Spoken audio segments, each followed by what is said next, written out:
Matthew 17. I'm just getting him early. 17, 15, 15 first.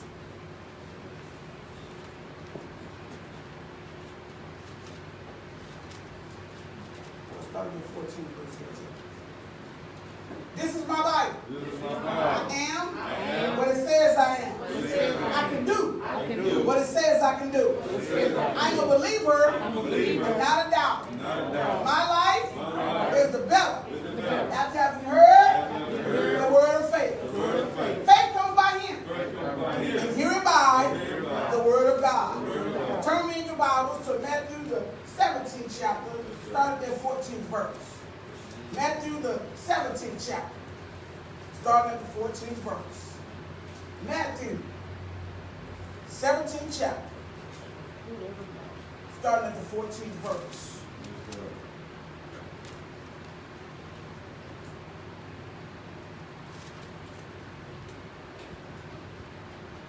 When you have to say amen. Amen.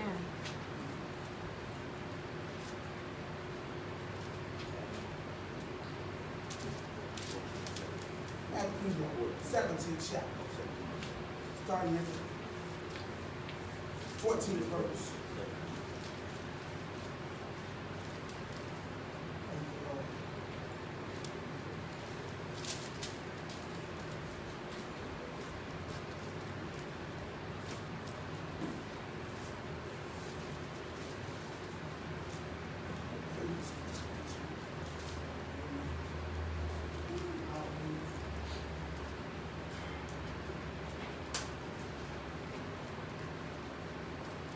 It reads,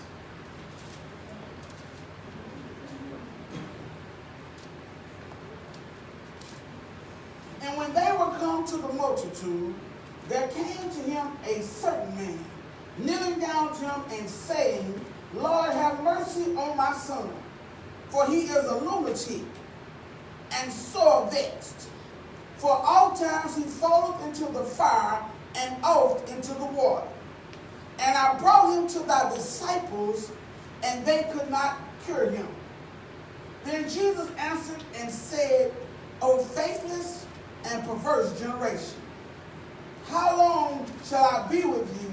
How long shall I suffer you? Bring him hither to me. And Jesus rebuked the devil, and he departed out of him. And the child was cured from that very hour. Then came the disciples to Jesus apart and said, why could not we cast them out? And Jesus said unto them, because of your unbelief. For verily I say unto you, if ye have faith as a grain of mustard seed, ye shall say unto this mountain, remove hence to yonder place, and it shall remove, and nothing shall be impossible unto you. Howbeit, this kind goeth not out, but by prayer and fasting. LJ, read the 14th and 15th verse for me in Spanish.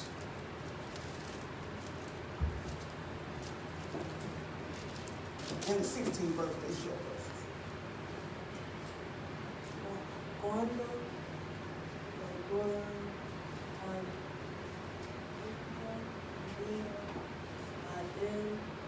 un nombre que sí vino delante y el Señor y nos guardaría de Dios que es una tipo y parece muchísimo porque muchas veces que en el fuego y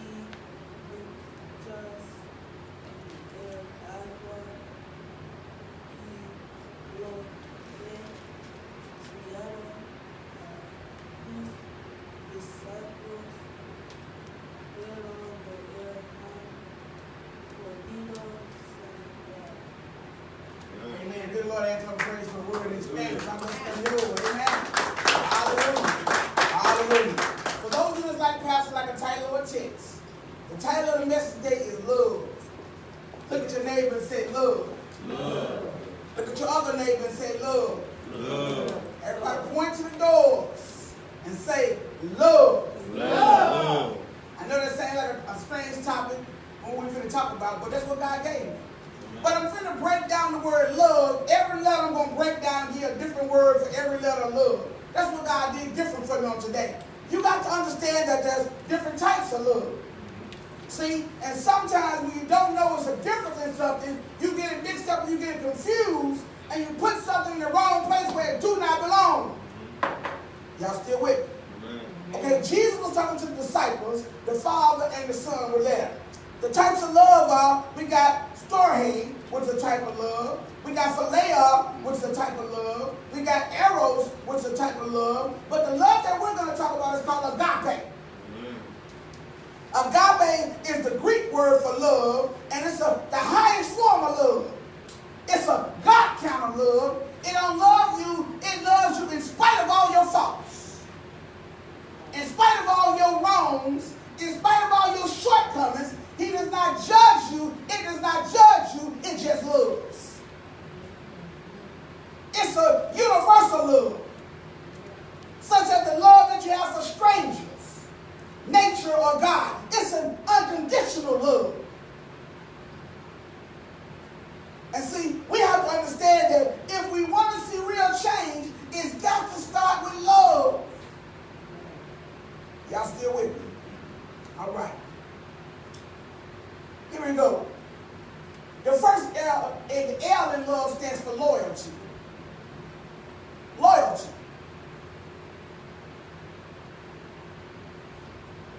The word loyalty means a strong feeling of support or allegiance. A strong feeling of support or allegiance. Loyalty. See, this is what this father had for his son. Now, it's important for us to get this because it did not say mom brought it. It said the father brought it. Because the father recognized that something was not right with this child. So the father said, I got to get him to the one who has the answer. So many times we let our emotions and our thinking how people are going to think about us stop us from going to the one that has the answer. He told Jesus, he said, I went to your disciples, but they couldn't do it. So many times when stuff fails, we stop and give up. But this was what the father would not do. He had so much loyalty to his son, wanted to see his son healed, delivered, and set free. He said, I'm not going to allow somebody not being able to do it to stop me from getting what my son needs. Right. Loyalty. His love and loyalty was so intertwined that he said, I know it's an answer. I must find the answer. Loyalty. So he recognized that this wasn't normal. He recognized that he needed God to intervene. So many times we try to figure stuff out and you can't figure it out because it's bigger than you. Amen. This is why God is dealing with your spiritual eyesight so you can stop looking at stuff in the natural. Everything that looks good on the outside ain't good for you. So this father, seeing beyond all the issues, he did not allow the issues to stop him from getting to the answer. Did you hear me? So many times we allow our issues to stop us from going to the answer. You let your issues control you instead of you controlling your issues.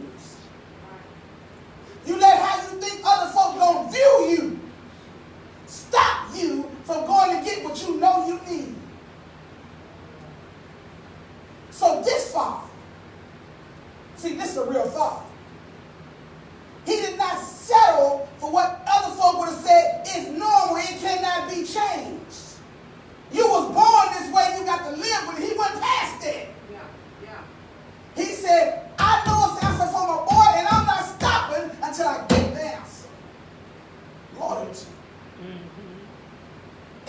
have loyalty and love, you're unstoppable.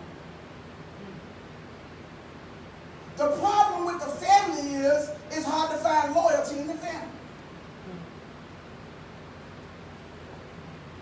And you want to know why? Because one of the tricks the enemy has did was try to tear up families, not from the outside in, but from the inside out. And you have to know when something comes inside your family, you have to be mature enough, you have to be spiritual enough to see that it's the enemy and not God. Okay. Turn to Psalms 91, 14 through 16. Psalms 91, 14 through 16. Lord.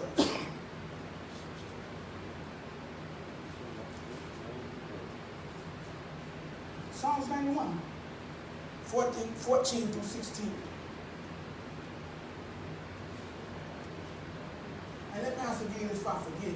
Every time you see charity, charity is another word for love.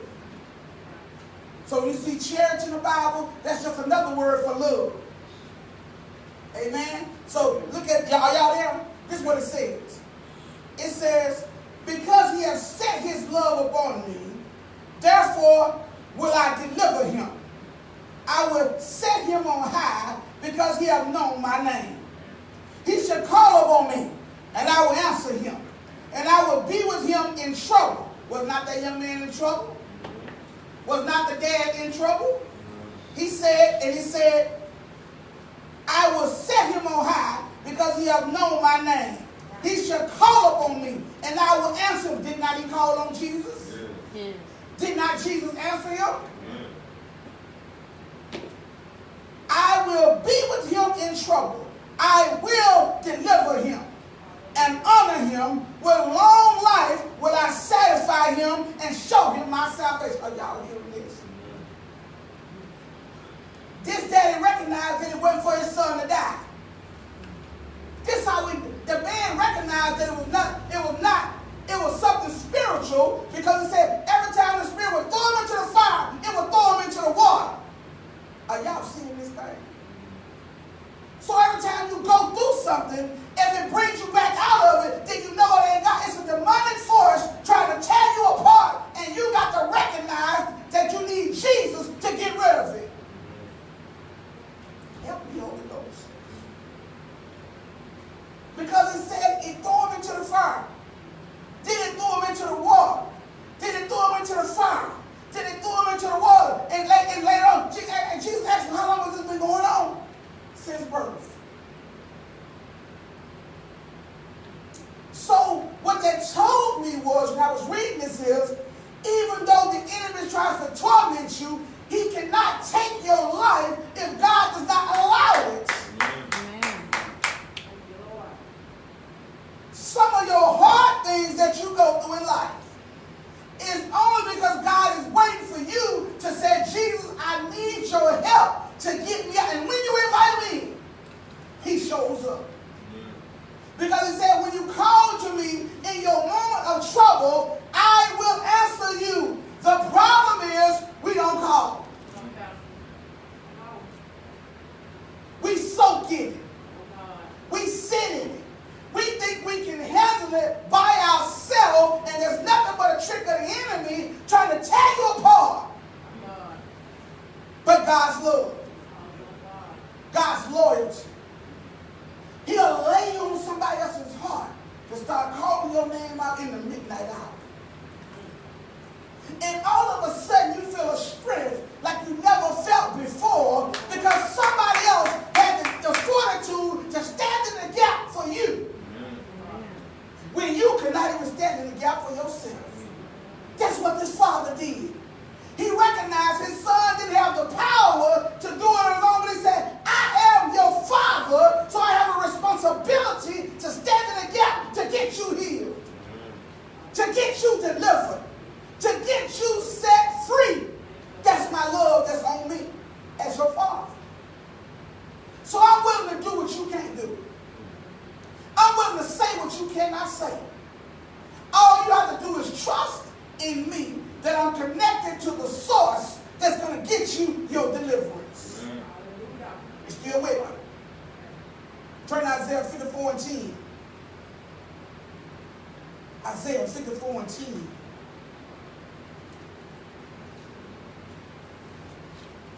Someone has to do something. Yeah, but someone else.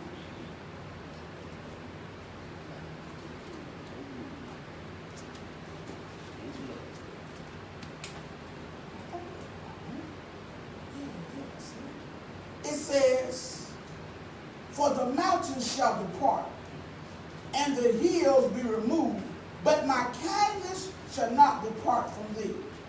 Neither shall the covenant of my peace be removed, said the Lord that have set mercy on thee. In other words, what God is saying is, even in your moment of destitute, he's still right there. Even in your moment you feel like you're all alone, he's still right there.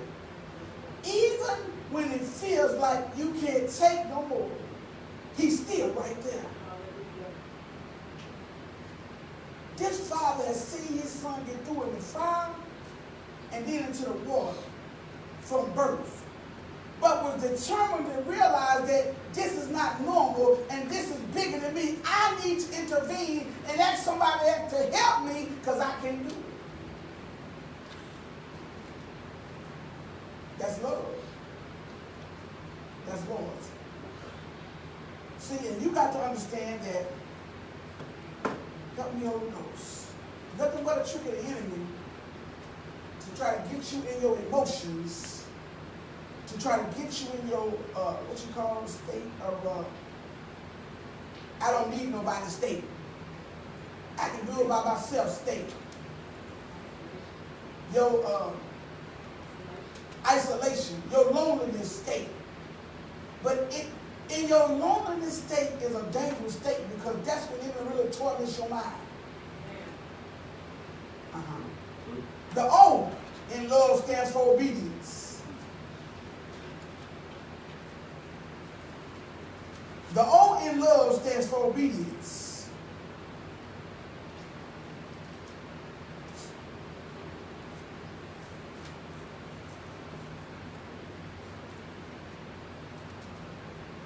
The definition for obedience is this: compliance with an order, request or law, or submission to another's authority.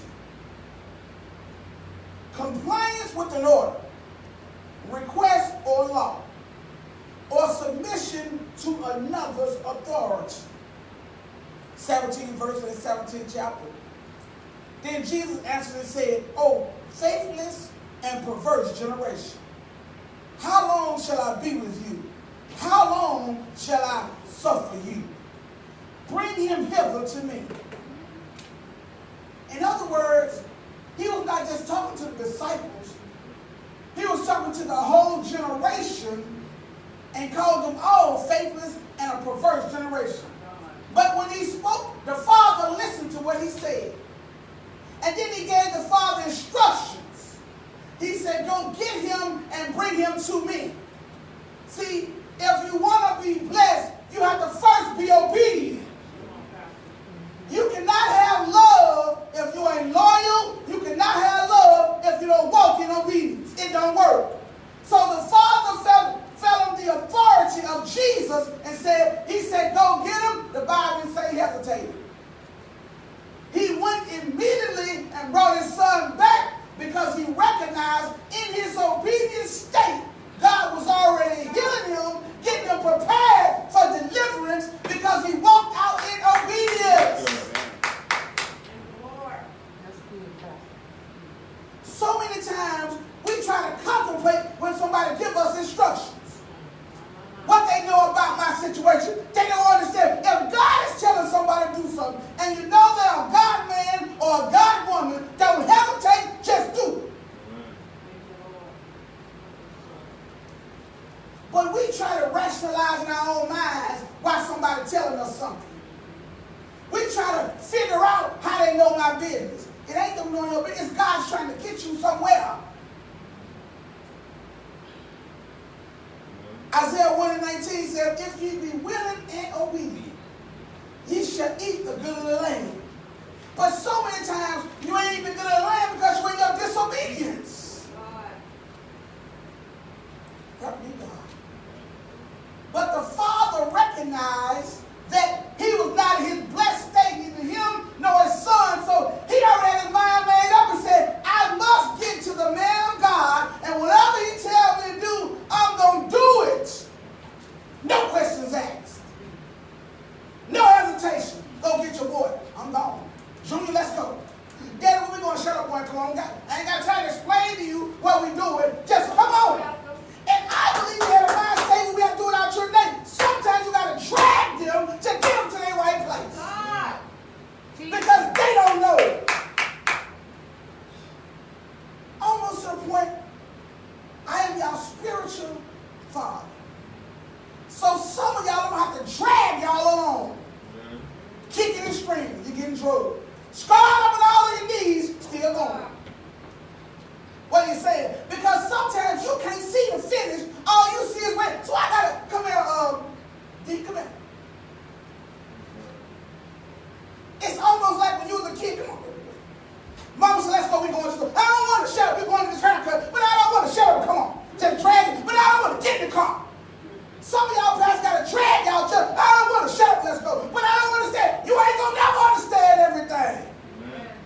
If God told you everything, some of y'all still wouldn't go. You're still trying to justify and say, I got to fix this. I'm not ready. I got that. God said, come on with all your trouble. Amen. Listen to this. Come on with all your addictions. Come on with all your heartaches. I want you just like you are. Thank you, Jesus. Hallelujah. Love, loyalty, obedience. Stop making excuses for, I got to fix myself. You ain't going to never fix yourself. Amen. If that was the case, you wouldn't need God.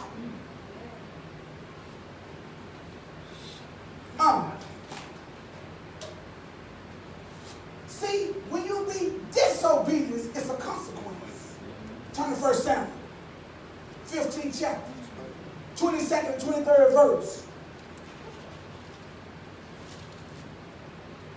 It's a 1 Samuel 15, 22 to 23. See, it's a consequence for your disobedience. 1 Samuel 15 chapter. I can't make this pretty, that's what it was. God gave him specific instructions to the king. And you know what the king did? Y'all finna read. 15, 22 to 23.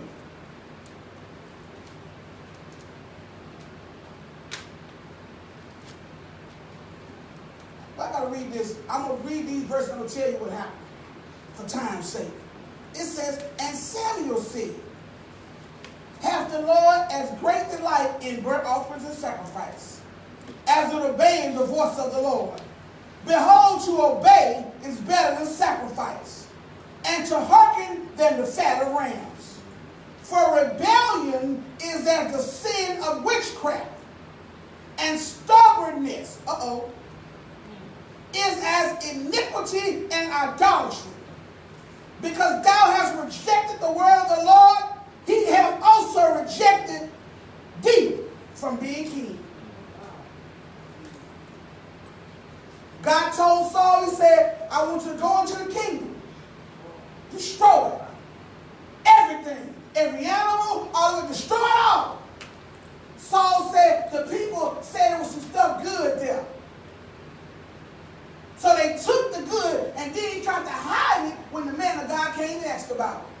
See, God will put stuff on your man of God heart. You can't hide everything. God will show him what's going on in your life. And he showed him. And when he went, he still tried to lie. And then he said the people took it. Did not even take responsibility for his actions. When you're in charge, be in charge. And don't be scared. You can't leave being scared. See, scared folk get folk killed.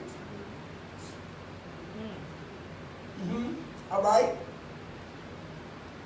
Because of his disobedience, he lost his kingdom.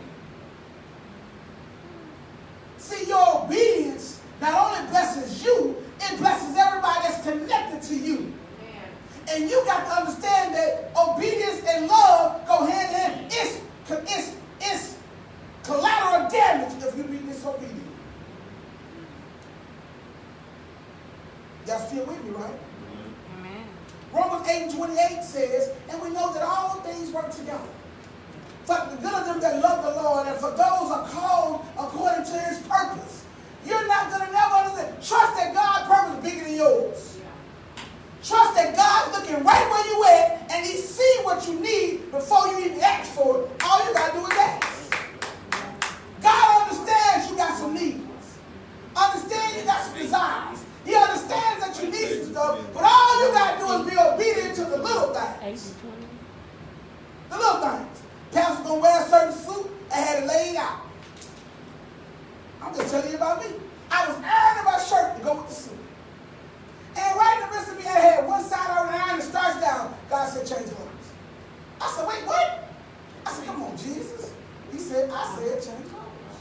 So Pastor took the suit off the thing, took the shirt. When he put it, I got it right, I was like, what you doing?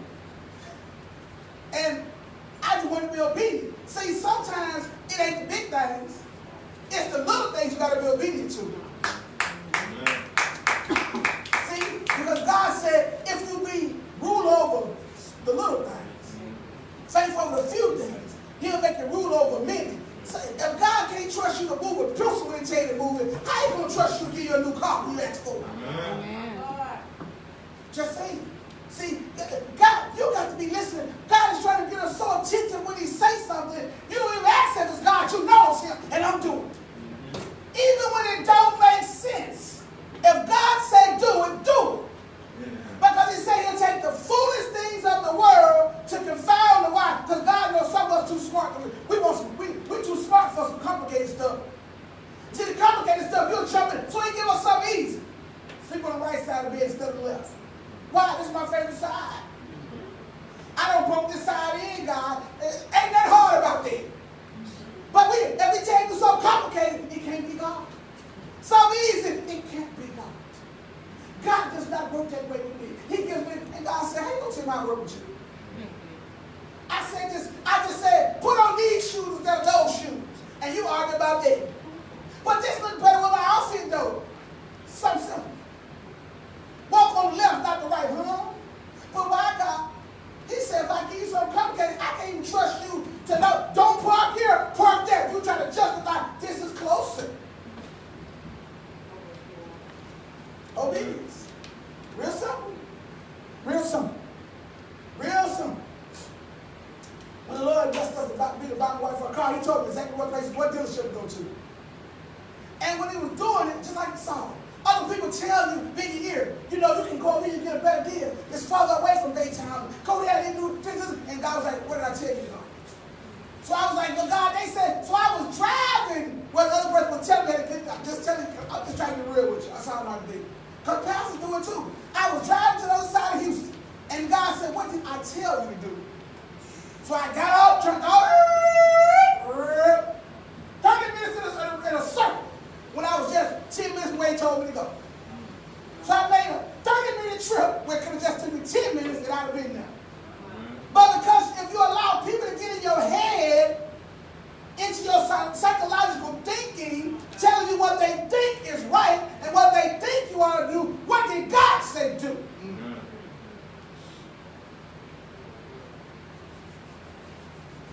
See, because what it took for them might not take that for you. You don't know where it was at in their road. See, you cannot allow folk to try to take you down the road they were. Your road ain't the same road. Their road might need to be a little bumpy, but yours can be straight and you good. They might need to blow a tire. You just going smooth down the same path, but beep, you need help. And you hit the same rock, your tire don't go out. Hallelujah. God knows exactly what you need to get you where he needs to get you at the right moment, at the right time, at the right hour, at the right minute in your life. His love is all knowing. So stop complicating what He's trying to do for you. Here's the next one. Here's what the V stands for. Victorious. Hallelujah. Victorious. Victorious means an act of defeating an enemy or opponent in a battle. Gain or endeavor against all odds or difficulties.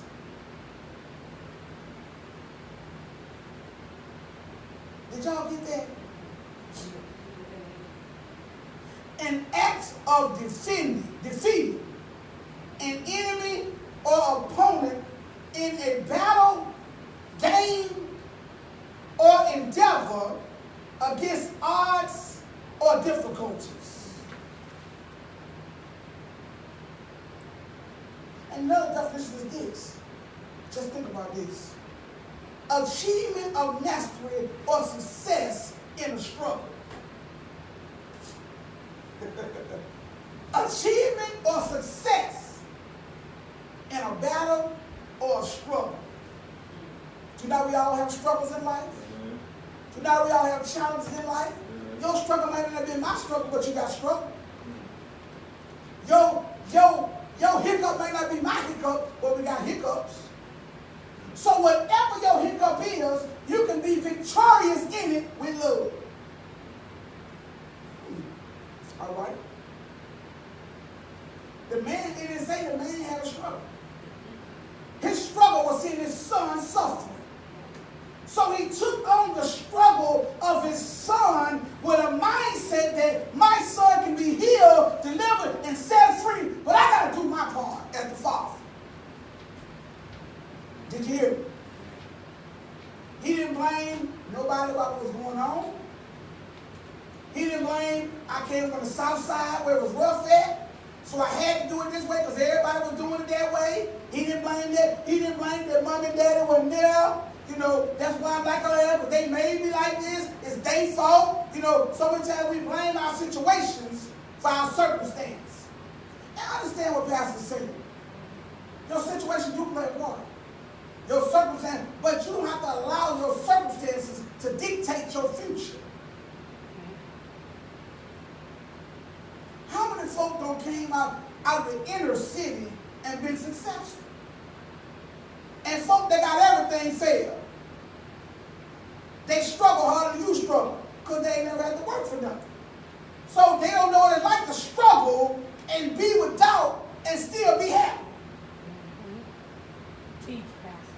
See, when everything has been given to you, when you got to really work for something, you stress out more than somebody that had to work hard.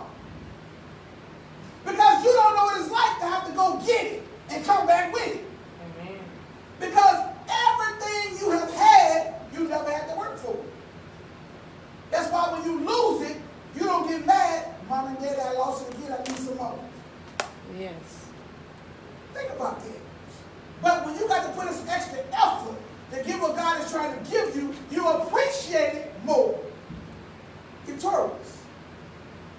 Turn to 1 Corinthians 10 and 13.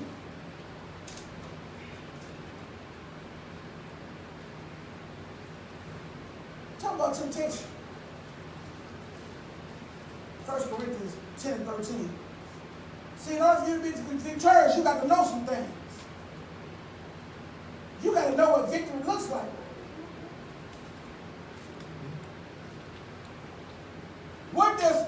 In order to know what victory looks like, you have to know what failure looks like. Every great leader has failed once or twice in their life. Every great inventor has had some failed products that did not work before they got to the ones that do work. See, you can't be victorious if you're afraid to fail. Every great athlete don't lose some games. Every great sprinter don't came in second place. That's why he come in first. He know how to handle it because he put the extra work in to be there. Okay? All right, here we go.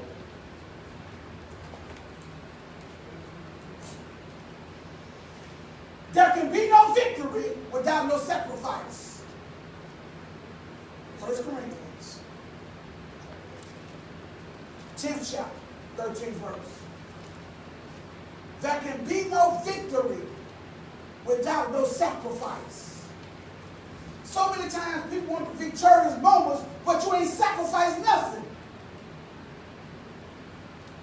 I was reading one of my books by Dr. Miles Monroe. I meant to bring so I can share with y'all. Pastor didn't share what he said in the book though. But it was so powerful. Are y'all there? It says that there have no temptation taking you, but such as is common to man. But God is faithful, who will not suffer you to be tempted above that ye are able, but with the temptation also make a way to escape, that ye may be able to bear it. What are you saying, Pastor? You're only going to get tempted by what's inside of you. Did y'all get that? So, what's inside of you is what you got to use this word to deal with. Because if you find yourself getting tempted by certain things, it's because there's something inside of you that has not been dealt with, and God is trying to show you that if you give it to Him, you can be victorious over it. But you keep trying to hide it. You keep saying, ain't nothing wrong, I'm good. And it's eating you up on the inside. And it's whooping you up when you get home. And it's whooping you up in your car. And it's whooping you up on your job. And instead of you saying, God, I need you, you said, ain't nothing wrong. Now you're lying to yourself. Love and lying don't go together. Them two L's, that's polar opposites. That means every time they come together, they always bounce apart. Love and lying, ting, ting, ting, they don't even connect. Because you can't be a liar in love. Uh-oh. Uh-oh. Ooh. Ouch, somebody. Cannot be a liar and love. Because they do not go together. Sorry about busting your buckle. 1 John, the 5th chapter. 4th and 5th verse. 1 John, the 5th chapter. We almost done. So the Father knew that he needed some victory.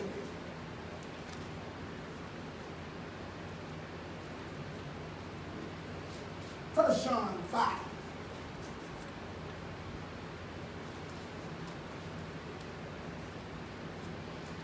It says, for whatsoever is born of God overcometh the world. And this is the victory that overcometh the world, even our faith. Who is he that overcometh the world? But he that believeth that Jesus is the Son of God. Did y'all hear that?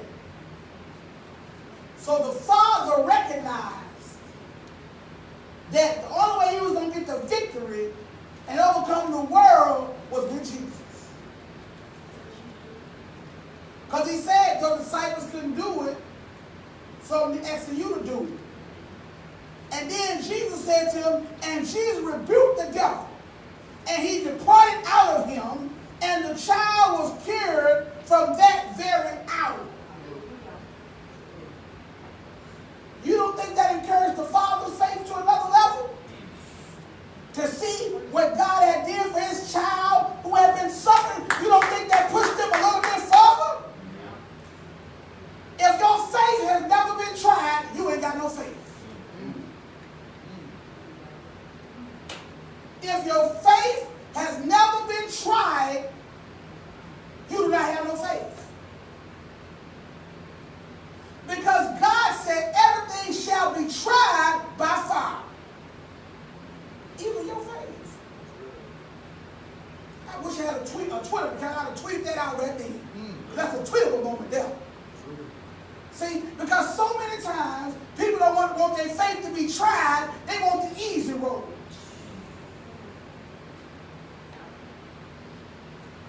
This is what overcometh the world, even our faith. If your faith had never been tried, you do not know how to overcome.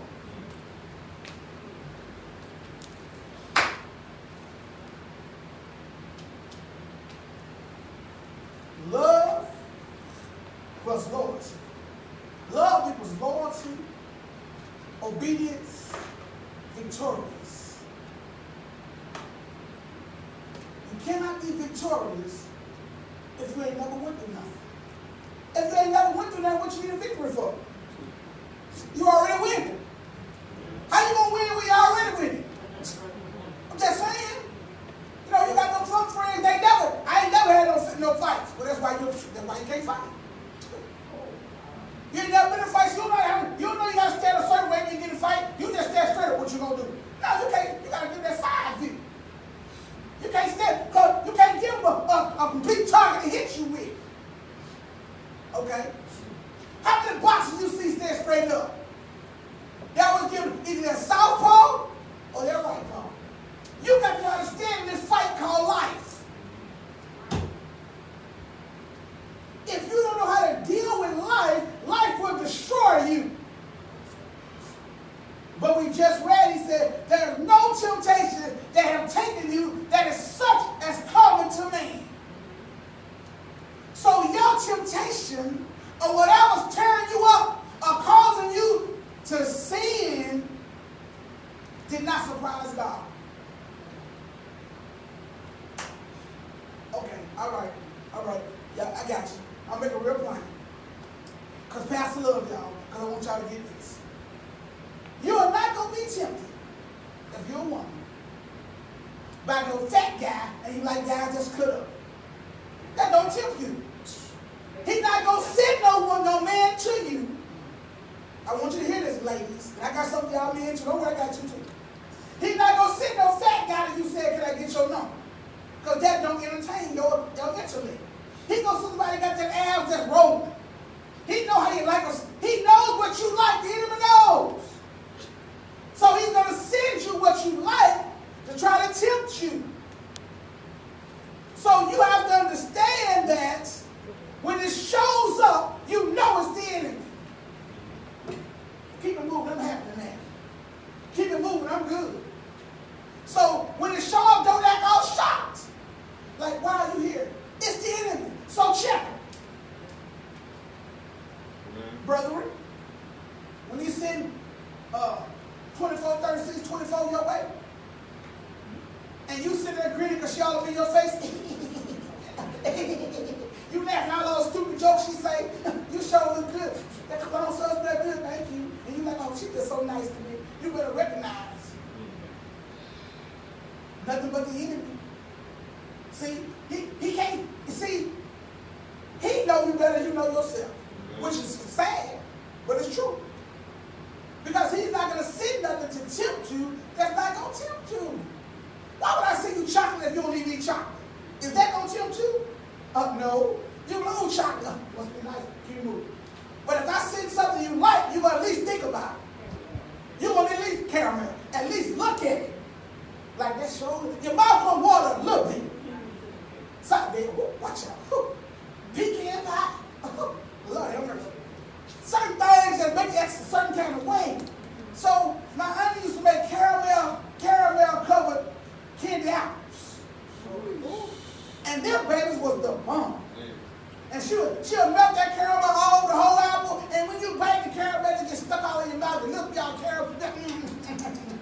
But when she made that red candy coated apple, I'm like, what the caramel in? Why we playing? You know I don't like this, I like that. See? So he's not going to send you nothing that you do not like. When he tempts you, it's going to be something that you like that's going to tempt you. Okay. All right. Here's the last one. E. The E stands for everyone.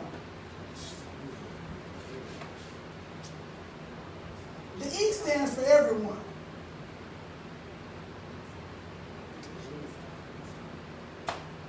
Love stands for loyalty, obedience, victorious, everyone. Now, when I say everyone, this is the thing that the enemy is trying to not allow to happen. That's unity. The word unity means oneness or a condition of harmony. When the church gets in harmony and everyone gets on one accord, there's nothing that the enemy can do to stop God from really moving. don't care if you come to church. Because some of us come to church and man be at the house anyway. Oh, did I say that out loud? I'm sorry. Some of us come to church and now know what time the game come on. What I'm going to cook for dinner. So your mind ain't your body here, but your mind ain't here anyway. So he don't care about that. But when you come in and get in unity, turn to Psalms 133, 1 through 3. Let Pastor show you what happens. When you get in unity, ain't nothing.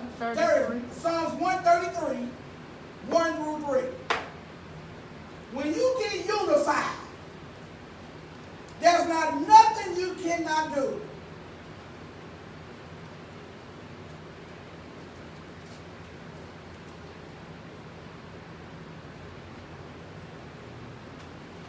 When you get unified. See, if every one of us get a mindset that we're going to unify this thing, we're going to make this work so America can be good. I met somebody from another country, and he was visiting America, and he said to me, he says, I'm praying for America. He said, because America is really losing right now. And he said, the only reason I know about Jesus is because some missionaries came from America to my country and told us about Jesus. So if y'all don't get it together, the whole world is going to suffer. That's what he told me. He said, so we praying for America. He's not even from here. But he recognized that if America don't get it on track, more than just America going to suffer. Are y'all hearing me? Are y'all there? Brotherly unity. This is what David said. Behold, how good and how pleasant it is for brethren to dwell together in unity. It is like the precious ointment upon the head that ran upon the beard, even Aaron's beard, that went down to the skirts of his garments. I said Psalms 133, 1 through 3. Amen. As the dew of Hermon, and as the dew that descended upon the mountains of Zion. For there the Lord commanded the blessings, even life forevermore. When everyone get unified, and we as a church get on one accord, the Bible said, God said he would command the blessing. It's almost like the Midas touch. Everything you touch gonna prosper. Everything you're around gonna succeed. Everything that's near you is going to overflow. And can I tell you something about overflow? When something overflows, you can't put it back in to stop the flow. It keeps on running over, and it cannot be stopped. Can't contain the overflow. I don't know about you, but it's something about the overflow that blesses everybody that's connected to you. The overflow. He said that's when he commanded the blessing. And he said, I love it, he said, the blessing of the Lord is making us rich and add no sorrow with thee. So if sorrow with your blessing, it ain't God. Closing with this. Love is the key for our cities, this nation, and this world. This type of love will set the captives free from whatever your vice or thing that's holding you captive. See, you know what your hold up is, and God knows. But until you release it to the Father, it's going to keep you contained in prison. Give God an entire praise right there. Hallelujah.